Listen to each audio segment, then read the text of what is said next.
Well, we're in Jacksonville, Florida. We're in Magnolia Gardens. If you walk around here and look at the name of the streets, they're all named after flowers. I grew up on Lobelia Street, just by rear, going this way, Lantana, back over there, Japonica. So we're here. We moved in when I was 3 years old. House I grew up in was the biggest house, I guess because at the time I was real small, 4 years old. I wasn't this tall, guys, but grew up in this house. My mom, my dad, my sister, we all lived here. Growing up in Jacksonville was great, you know. We weren't rich. My dad was disabled. He was hurt on the job. My mom was a cook at Ponte Vedra Beach at the golf course out there. She didn't come home every day. She came home the weekends. And with that, my sister, she's 10 years older than me. She was my caretaker. But yeah, this is when I was growing up, this was the biggest house. Could you believe before we had the addition here, we had a piano sitting over here. This was my bedroom. Wasn't a large, gigantic room, but this is where I stayed. There were not a lot of memories in here because I was saying, the guys that I grew up with, we was outside all the time. We was not sitting here playing games and all. Ernest is my best friend down there, and Ernest lived on the other side of the ditch, and there was a ditch that kind of separated the neighborhood, and everybody on one side of the ditch, that was their group, and we was on the other side, my group. And we used to war between each other. We didn't have the luxury of having BB guns. They did, this side did. We had to make our own bow down and throw rocks at them, and we always won too. But after that, we came to be real good friends, and the neighborhood took care of. I want to say this part of it. Now, he was in the band. All of my other friends were musicians. You know, they played trumpet, the trombone, drums, and all of that. I knew I couldn't understand how to play drums, and one of my friends, Aunt, played the trumpet, so I tried out trumpet. That wouldn't work. My other friend, Drunk, with Billy Wells, we call him Drunk, he played trombone, and I tried that, and that was embarrassing to me because I was the dumbest in the band, I said, you know. So one day we were at band practice, and the band director went down to the trombone section and had everybody play, and from first seat all the way down to me, and I didn't know what to play, and he hit me on the head with this baton, and I said to myself, when this is over, they'll never see me in here again. So when band practice was over, I walked out, the varsity team was practicing, I said, I want to go out for the basketball team. And I started playing basketball at the 9th grade. Well, he was a tall center. He played very well, and dunking was just becoming popular during that time. So he didn't have any problem with that whatsoever. But he had phenomenal skills, he really did. He wasn't the fastest man on the court, but he played the center well. Loved basketball. See, I couldn't dribble. If I could dribble, I would never play football. You know, I just could not dribble. I still can't understand how they dribble that ball. And then my junior year, went out for baseball, and they had me first on third base, and then they put me on first base. I had a tryout with the Pittsburgh Pirates my senior year in high school. Till this day, I think my high school coach, I think he's still mad at me because I didn't bring my cleats with me. I always thought he should have been a baseball player. Didn't know he played a hell of a third base. And a lot of people thought he was going to be a basketball player. But he was a better football player. First time I went out, I couldn't get past calisthenics. You know, I wasn't in shape. I didn't know you had to get in shape. 9th grade, 10th grade, I went back out again. Could not make the team. My junior year, I went out for the football team again. Couldn't start, but I got a uniform. All right, Harold was the quarterback in his senior year. I was the wide receiver, and I played defensive end. Harold played safety also. You know, we were kind of going both ways. And it was a surprise to me why our coach put him in quarterback. Because I said, told him he's supposed to be on the end, you know. But he was pretty good. He was pretty good at it. I thought I was okay, but my offensive line was the worst offensive line. Jiggy, all of you guys, I'm gonna tell you right now, y'all were terrible. I think I got hit more than anybody on that field, any quarterback ever. And they'll come back in the huddle laughing. Because what player were they? They were not in the, I don't know why coach let them play, but I threw one touchdown and I ran a broken play in for a touchdown. And that's all I did in high school as far as football.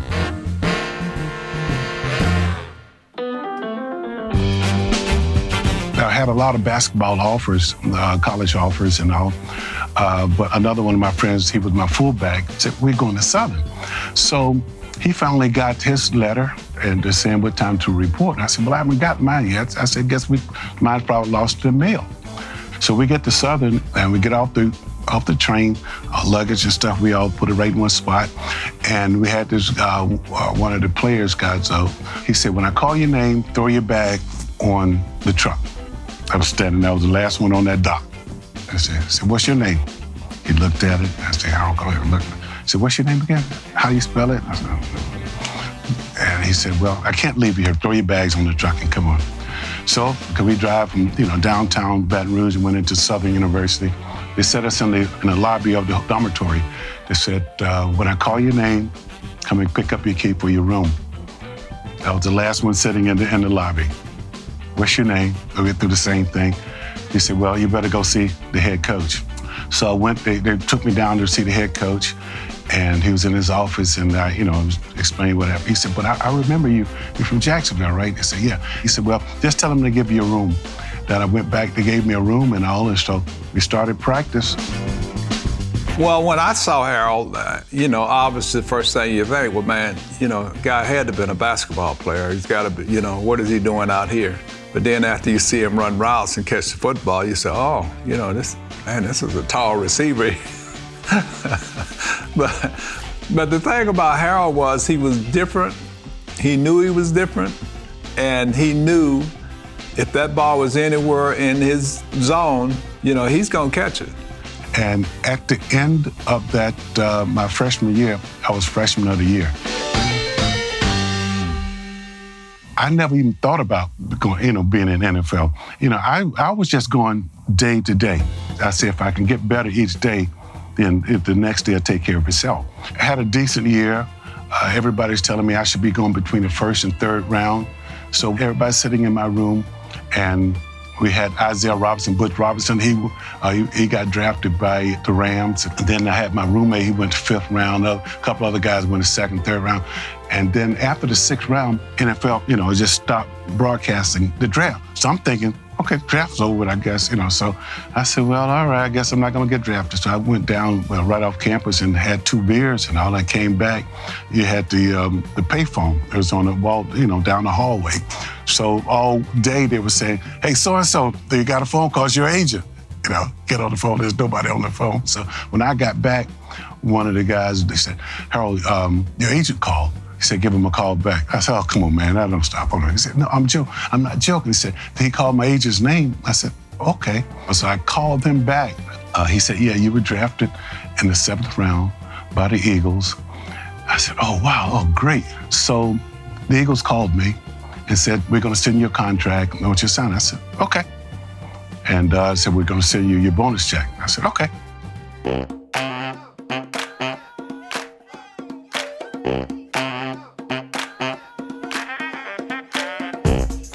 Never dreamed about this, because you never knew if you're gonna make it in the NFL. Back in the 60s and the early 70s, not too many people, blacks were going into the NFL. I was in culture shock, because never played with white players before. Looked around the room, it was all white coaches. I said, man, this is the late 60s, early 70s. A lot of prejudice going on around there. So I'm saying, oh man, this is wild and stuff. But some of those guys that I looked around at, the white guys, was some of my best friends, and still some of my best friends right now. When Harold came out, I was tickled to death for it, man. And rooting for him, pulling for him, because I know what guys like us represent coming from HBC schools. We have to continue to prove that we deserve to be there, that we can perform at that level, and keep the doors open for the guys who are coming after us. My rookie season, after I was drafted, we had mini camp, and the first few days, guys are getting cut. I was catching the ball, I was catching pretty good, and I said, I can play this game. And that's when I really felt that I can play in the NFL. I caught 20 passes my first year. My second year, I caught 20 passes and a touchdown. I started crying on the sideline because it was so tough to get that first touchdown. I got so close that I just could not get that touchdown. So I finally got my first touchdown. I said, this is not tough. My third year, I was back home in Jacksonville. I was in the den, laying down watching Watergate. The phone rang, and my mom said, it's one of your coaches from the Eagles. I said, I guess I'm getting cut or something, So they called me and said, we just traded Harold Jackson, and we're looking for you to be our starting split end. I said, okay, good. So I'm screaming, running around the house. My mom looking at me, what's wrong with you? I said, they said, I'm gonna start. I'm gonna be a starter and stuff. Came back 1973, I led the league in receptions. That really started me to really get very confident in myself. I would never tell anybody that I was good. My mom always said, don't let somebody else tell you how good you are. I was a little bit wide-eyed and wild when I met Harold because, as a kid, I saw him play. And, just coming into football, you're already wide-eyed. But then when you meet a guy like Harold Carmichael and you've seen him and you like, wow, Harold's in a locker next to me, it was kind of tough to deal with at first. I thought I knew a lot of football, but when I came into the league, I really didn't know anything. I learned most of my football in my rookie season. And watching him, having Dick Vermeil, who's the head coach at the time, scream at me and try and get me to do things the way Harold was doing things. And I watched him, and I took a lot of notes, like a lot of mental notes, because at one time, he was the threat. He was on a team that lost a lot of games. It's one of the reasons why I think he was so phenomenal. Teams knew that that was where the ball was going to go. And Harold still was able to dominate, even when they're trying everything that they could to take him away. And that's an era where defensive backs could do anything they wanted to do to you, and he still was dominant.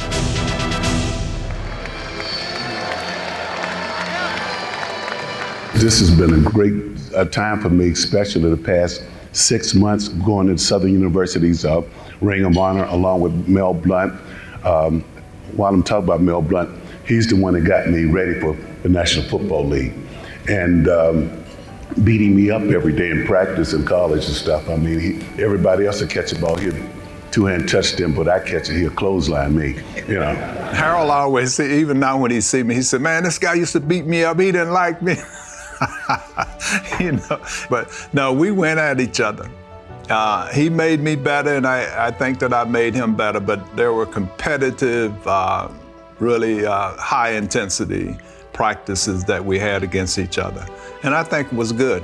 I think it was good for both of us. With every accomplishment, we felt a sense of pride that was our Harold. I got some people out there, my high school friends from the Gardens, from Magnolia Gardens. These guys are from Rains High School. Most of them, all of them are from Rains High School. And people always talk about, ask me, how did I get here? Those people helped me. I thank Harold for how he stayed friendly with us through all that he's been through, and how successful he are. He's still been our close friend. He's been a buddy, a real good friend to us, and we respect that out of him. His character never changed, and to be with him on the Black College Hall of Fame, I enjoyed that. We were so proud of him. He knows how we love him, He's just a lovable guy. Down in my heart, I just got a special place for him. We're there for each other if we're sick. We're there for each other for their wives, children's births, deaths, so we've just always been a part of each other's lives. And when you are really true friends, it never changes. To be a good person, a good athlete, a good community person, good role model, it says a lot about who you are, a lot about how you was raised. And so I think all those things are part of what Harold is all about. A guy who in so many ways was so big when I came to Philadelphia, just never turned anybody away, turned anybody down. He's always been kind to people.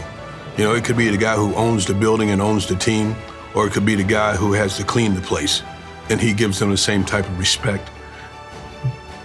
That type of person I really appreciate and enjoy. You know, I grew up with 5 brothers, older brothers. To me, he's been like my brother away from home, and, you know, I've grown to love the guy over the years and highly respect the man that he is.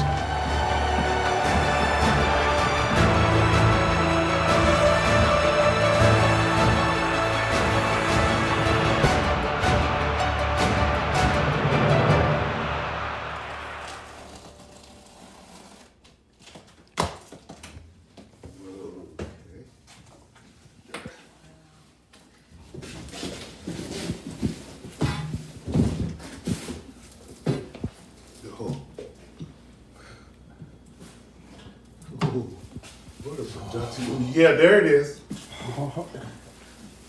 Whoa. What a moment. Indeed, a dream come true.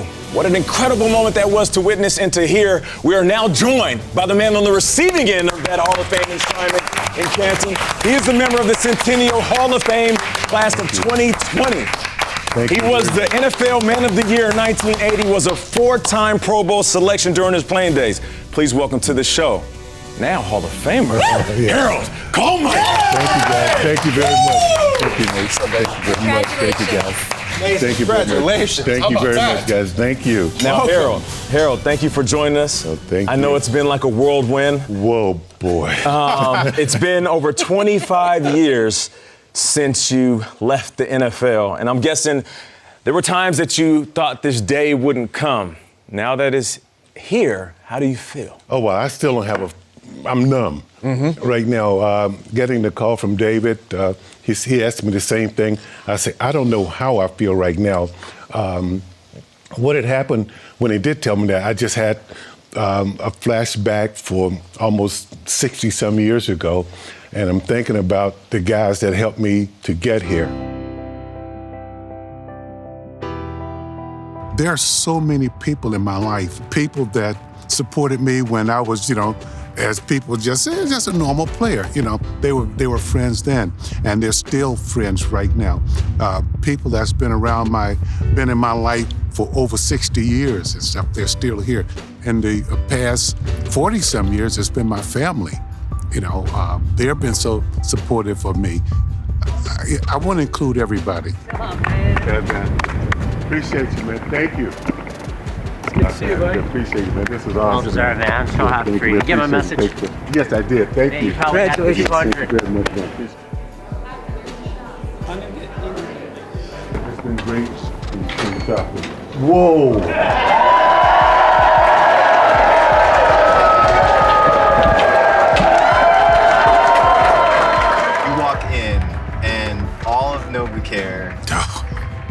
What's that like? That was awesome, man. I'm thinking I'm just coming in there doing an interview with Mike Quick and all of that. And I start suspecting things when they tell me, well, make sure you get here a certain time. So when they open the door for me, then everything just opened wide, and I'm looking up, I'm looking over, I'm looking on this side. I said, look at all these people, what are they all doing and stuff? And everybody started, cheering, and it was just so, I choked up a little bit, because, you don't think people care that much about you until things like this happens. There he is. Harold, congratulations on the Hall of Fame. We've been waiting for this for so long. I know how much you wanted it and deserved it. My heart goes out to you, B, your whole family. I'm just so happy and proud, and oh my God.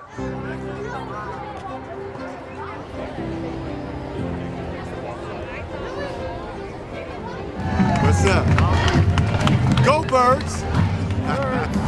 When you get up on that stage, what do you think is going to be running through your head? Running through my head, but running out of my eyes, it's probably, that's one thing I'm worried about, whether I'm going to cry. Harold Carmichael!